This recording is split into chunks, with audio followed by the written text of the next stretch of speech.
Hello ladies and gentlemen, and welcome to the fourth game of the finals in the Alienware Challenge that took place on Dreamhack Summer 2011 between SaSe, the pink and Swedish Protoss player here at the 6 o'clock starting position of Metalopolis, versus his German Protoss opponent, HasuObs, who is indeed a very fearsome foe. He took part in the NASL Grand Finals in California last weekend and is a name to be feared. SaSe is definitely not a newcomer when it comes to pro gaming. He competed professionally in Warcraft 3 in China, lived, played and practiced there, which does say a lot, but in StarCraft 2 he is the lesser known name of the two, but I know that many of you have already grown to appreciate his aggressive and superior blink style of play, and he showcased that in countless games in this tournament. And will that be able to take him the win in this game, or will HasuObs take it to game 5? We'll just have to see. The first prize is indeed an Alienware Aurora desktop that glows in the dark and is packed with computing power, and they both want it because they both want to stream and look good while they do it. First gateway going down for both players. And indeed we've seen gas deals and early aggression, as well as macro games resulting in maxed armies clashing in this series, and they're both very fearsome Protoss players. The scouting probes saying high five, passing themselves like ships in the night, and we've yet to see any oh, here we do see the assimilator going up for HasuObs, SaSe being slightly ahead of that. And we'll just have to see when the first deviation comes. I feel that SaSe might be wanting to try to finish this game early, go for first blood very soon, because he's up 2 games. He can afford to lose one, and he has a lot to gain from trying to win in this one early. HasuObs, he is fearing shenanigans. He's scouting all the way around, see if there are any hidden pylons and hidden tech, but there is none. Only a cybernetics core going up here, slightly later than HasuObs is actually, and the pylon placements are different. This will enable Hasu to wall in his ramp should he want to, whereas SaSe has opted to place him closer to his nexus. Now he's going for a quick third gas, and indeed HasuObs is aware, or rather second gas, preventing any gas deals, which we've seen a lot of in this tournament, and HasuObs doing the same, having learned his mistakes versus SaSe earlier, who very much likes to go for those gas deals. Stalker now on the way out for HasuObs, whereas SaSe went for Zealot first and Stalker second, which of course will mean that the scouting probe of HasuObs can stay alive longer in his base, placing a pylon now. And soon we will see the tech choices developing for these players.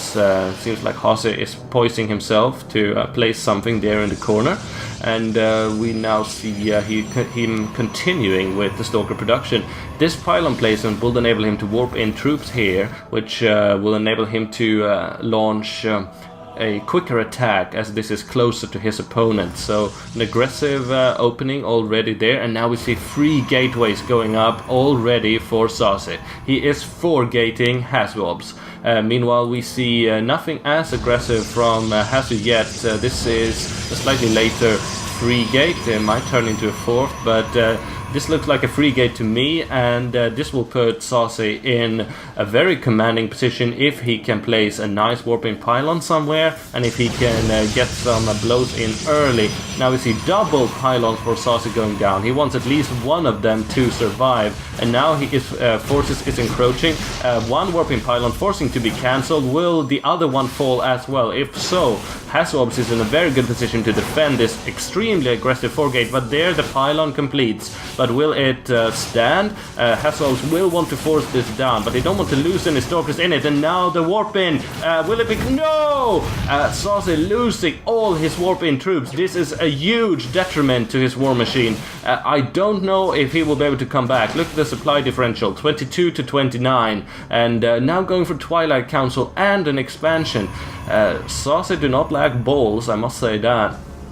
He will definitely use the Twilight Council to go for quick blink, because that makes his stalkers all the more deadly, and he's already very deadly with his stalkers. Meanwhile, we see a different follow-up from HasuObs, a robotics facility, probably for observers, because right now SaSe is behind, and they both know it. And one way to get back from being behind is to put Dark Templars on the field, and we've already seen how deadly SaSe can be with that. So a robotics facility and observer will enable HasuObs to feel safe. Now he's getting 4 gates of his own, and we'll try to put on some pressure here.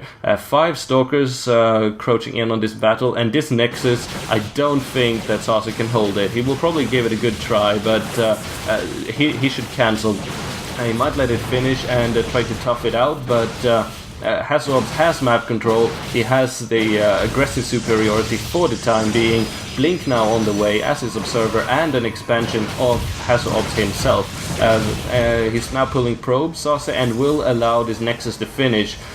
Of course, he has the quicker supply route, so he can get reinforcements in, and will probably be able to chase the stalkers away, actually, which is very good indeed. But even so, he's not mining from it, and for every second that HasuObs is preventing him from using this Nexus, he can get his own up and equalize this. He is already well ahead. 41 supply to 36. Income-wise, we do see 29 harvesters to 22, and even though SaSe is now giving pursuit, I must say that HasuObs has taken a very nice lead. But do not forget Blink. Blink is indeed the signature telltale sign of SaSe. I would say that he is the superior blinker, if there's such a thing, between these two players. Been able to snipe so many of these retreating stalkers and even taking down a zealot or two.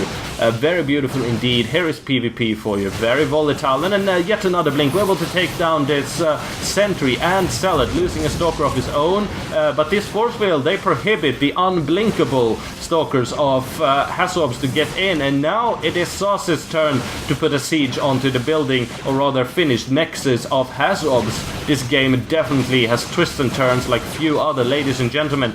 Probes now transferring, but they need to be part of the attack. Immortal now out, and that could definitely chase away these stalkers. But SaSe is a micro master with a very strong Walker 3 background, and if he can catch this Immortal off guard, he can snipe it in instants, and it seems like HasuObs is indeed very much afraid of that. He is now going up, but resupply, or rather reinforcements from SaSe will enable him to attack from 2 positions at once. And now we see these stalkers going into the unguarded expansion, or maybe they'll go for a pincer attack. He's now reuniting his forces. This is one fairly huge clump of SaSe Death Ball. Well, perhaps not Death Ball, but a very versatile force nevertheless. And he's already got a new warping pylon up here, and I don't know who will really take this win. They have all but equalized their supplies, and definitely now laying siege once again. The Immortal getting sniped, and Zealots falling. Sentries will fall as well. This Guardian Shield did not last for long, and SaSe is now winning this battle, ladies and gentlemen. I don't believe my eyes, coming back from such an early disadvantage, and there's the GG from Mouse HasuObs. Volatile matchup PvP, you've heard it being said many times before. Here is the proof. Twists and turns, this game changing in an instant as soon as SaSe utilized his Blink Stalkers as Hasu was retreating his forces, being able to snipe them and never giving up. The relentless aggression and beautiful usage of Micro and Blink has once again given SaSe the victory in this game and enabling him to take down the entire Alienware challenge. Him walking home, which is somewhat of a burden, I guess, with a huge Alienware Aurora desktop that glows in the dark and will enable him to stream even more. Ladies and gentlemen, I am thrilled to be able to cast these games for you, exclusively being made available for gdivision.tv by Alienware, and we will continue our collaboration, me and Alienware, and it's a thrill to be working with that company and to cast these games for you. What a bunch of awesome pro gamers we have seen in this series. And thank you so much for watching. I'm Sebastian Coburg, and this is gdivision.tv, and soon I will be back with something that I call the G-Division Liquid Coliseum. You just think about what that might mean. It will be awesome. Thanks again for watching. GG and out.